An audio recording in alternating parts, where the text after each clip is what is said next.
I'm a white person trapped in a black skin. I've never dated black people. I'm not black enough for the black culture, but I'm not white enough for the white culture. But that's not my fault. When I was younger, I think I identified as a white person. My family was white, my friends were white, the kids in school were white, my teachers were white. Everyone around me was white. I didn't grow up with black people. I didn't grow up learning Tswana or Zulu or Xhosa or anything. So in my mind, I was white, right? But I think what I didn't understand at this stage, I didn't identify as a white person. Obviously, I'm not white. I can see that my skin is dark. I identified with the culture of the Afrikaans people because that is what I knew. When I was younger, there was no difference. Being white is being Afrikaans. But as I'm getting older, I understand that I identify with the Afrikaner culture, not so much the Afrikaner white skin. My name is Marie Molefe van Heerden, but I'm married now, so now I'm Marie Venter. When I was about 2 years old, I was adopted. So before I was adopted, I lived with my biological parents in a very small community in Northwest. When I was adopted, my new parents, I think they were in their 40s, maybe 50s. They were quite old and they already had 5 sons. They really wanted a little girl, and I think that was one of the reasons they were okay with me being adopted and being taken into the family. My biological parents were very young when I was born. I think they were in their teens, like 16, 17 years old, and I was a very sickly baby. My grandmother, my biological grandmother, who's my real dad's mother, she saw the situation as dangerous. I was so sick and my biological parents didn't really take care of me, and I think she decided that it was best. She asked the people that she was working for if they can adopt me. My relationship with my grandmother was so special. If it wasn't for her, I wouldn't have been here. It was her strong heart, her amazing personality, and her relationship with God that made sure that I had a family, a loving family who took me in. My grandma was very young when she started working. I think she was like 20 or maybe before 20. She found a job at the Van Heerden family. They took her in and she worked for them for many years. I was born. She took me away from her own son because she saw the situation that I was living in, and she asked the Van Heerden family, can they help her raise me, and they said yes. I think my grandmother was very relieved and thankful. I don't think she knew what the answer was going to be when she asked these people. And the Van Heerden family didn't hesitate. They took me in and they put me through school. Yeah, they gave me life. When I was born, I was given a name. I changed it the first minute I could, and I chose the name Marie because my grandma's name was Maria, and we took the A away.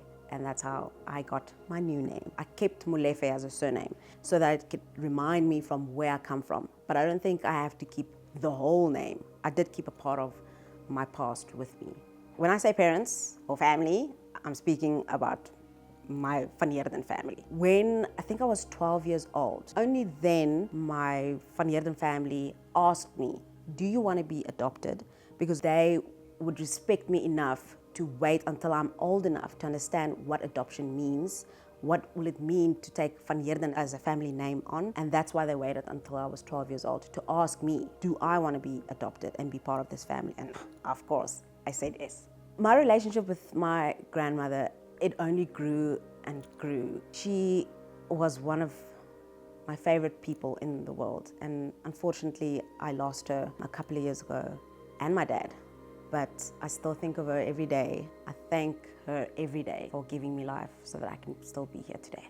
I was adopted in the late 1980s. It wasn't very common for an Afrikaans family from the farm area to adopt a black child at all. We didn't have any guidelines. There was no books written about how to deal with the type of questions and the type of people that we were going to meet. So I think it was very hard for my parents not to make the decision. That was not the hard part of it, but to deal with people and the unknown about what are we going to do now. It's the 80s, and this is unheard of.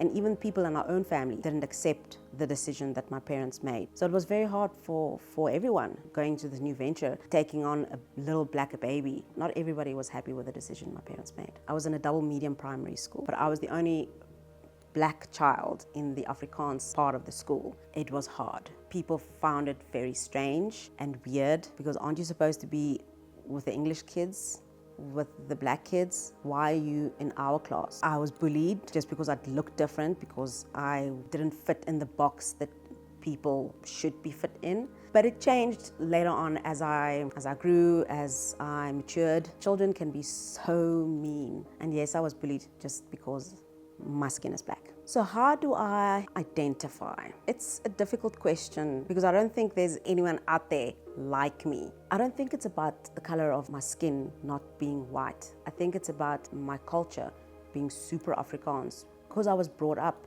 Afrikaans, the Afrikaans language. The traditions that the Afrikaner have is my traditions, because that's the only traditions and the language that I know, because it's unheard of. I'm black, but I identify with the Afrikaner culture.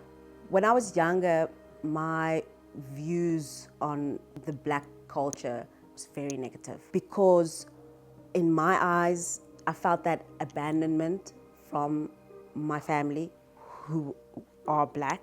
I was taken away from the opportunity to be black. And when that happened, all I could see was red. I didn't want to do anything with black people, the language, the culture. You abandoned me, so now I'm going to abandon you. And yes, it was wrong, of course. But I was young and stupid, and we don't always understand everything. It changes. I'm more mature. Yes, I still don't speak Tswana or Zulu or Xhosa, but I have appreciation for other cultures. I'm willing to learn other languages. And I'm sure that when me and my husband, who's white, when we have children, I'm sure I'm going to have a black child, and I will eventually have to learn about the black community. When I speak over the phone with someone random and then meet them, they always have this weird glitch in their eye and twitch, because they didn't realize that I was a black person. So when I tell them my whole story, that I was raised in an Afrikaans household, that I identify with the Afrikaner culture, people are taken aback a little bit, because it's weird, it's different. But hey, it's my journey, and who are you to judge what I feel and what I think about myself? I've never dated black people, Chinese, Greek, other culture than I know. Not because I didn't want to, it's just I never had the opportunity to meet different cultures other than the family and my white Afrikaner household that I grew up in. I'm sure if I had the opportunity to learn other cultures, I might have dated a black guy, I might have dated a Chinese guy, for all I know. But unfortunately, I grew up in a super white Afrikaans household. I can't remember ever being approached by a black guy, for the reason that my friends were white. The spaces that we went out to are like long arm places. You're not gonna fly and find a black guy at a long arm place. So I was never approached by black people. So my identity influenced my career in such a way that I got more roles because I'm Afrikaans, but I'm black. It's an interesting character. I'm an actress. So when you write a story, you want something intricate, something different. So yes, you can find the blonde Afrikaans young girl to play this role, or make it interesting. Find a black girl who speaks Afrikaans. I got more roles than the typical white girl. On the negative side, yes, I'm black and I can speak Afrikaans. But the problem is, I'm black, but I can't speak a vernac. Yes, I get the roles in the Afrikaans market, but I get no roles in the English or the vernac language. I remember I went for a Isidingo, I went for an audition, and I really tried hard to translate the English script, because that's what they told us to do. Translate this piece into any vernac. The problem is, when I speak a vernac, I sound like a white person speaking Zulu, which is weird for people. So when I went for this audition, people were like, what are you doing and what are you trying to do? It sucks not being able to speak a vernac. I don't think I have any regrets in the way I was brought up. Like the old saying, beggars can't be choosers. I needed a family. I got a family. Yes, they were super white and super Afrikaans, but that's what I got, and I'm thankful for that. I don't have any regrets. Maybe a little one. I wish that my adoptive parents knew how important it would be for me to learn a vernac or to speak a vernac. My world might have changed and looked different, but there was no rule book. And I'm sorry for that, but that's the only small little regret that I have.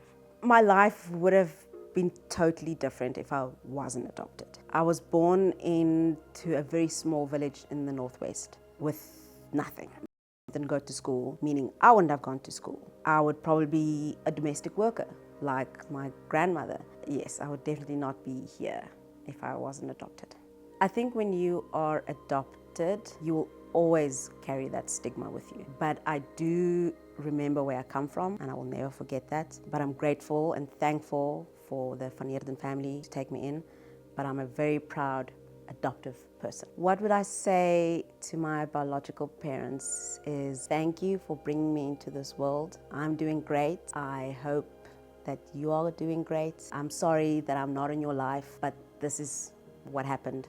This is how the cookie crumbles. Good luck with your life. When I was about 2 years old, I was adopted. 2 years later, my real mom and real dad had another baby, a baby boy. So I have a sibling. A couple of years ago, I heard that he lives with my real mom, also in the same rural environment. Yeah, unfortunately, he wasn't adopted as well, and I was the only one, but that's not my fault.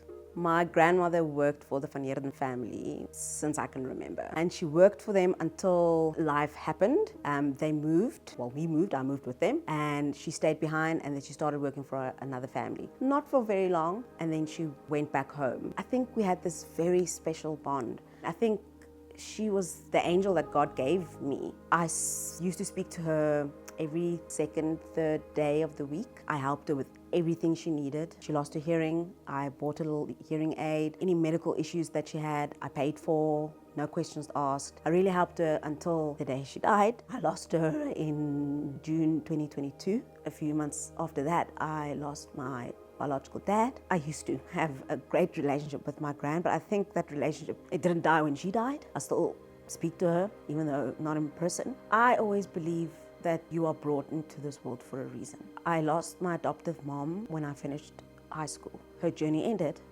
because that was her mission, to make sure that I can complete school. I lost my gran when I met my husband, and I feel like that was her journey, to make sure that I find someone that will always be in my corner like she was. And my dad died a couple of months after we got married, me and George. And I feel like that was his journey, so that he is allowed to walk me down the aisle. His journey was finished. There's a purpose that you're here on earth. You've completed your mission. He takes you back. Racism affects everyone, but I feel like it affects me more because I'm not black enough for the black culture, but I'm not white enough for the white culture. So where do I fit in? Life sometimes really sucks for me because I don't fit in anywhere and I'm not good enough anywhere. So I get racism from everyone, from all sides. Not all the time, obviously. Where do I fit in? And why do I have to feel like I'm different? Why do I feel like I'm a white person trapped in a black skin? Even though people say, we accept you, we love you, just the way you are. I can see behind your eyes what you really think and what you're really saying. Even though your words say that you love me, I know what your heart is. And not everybody's hearts are as pure as they want to say it.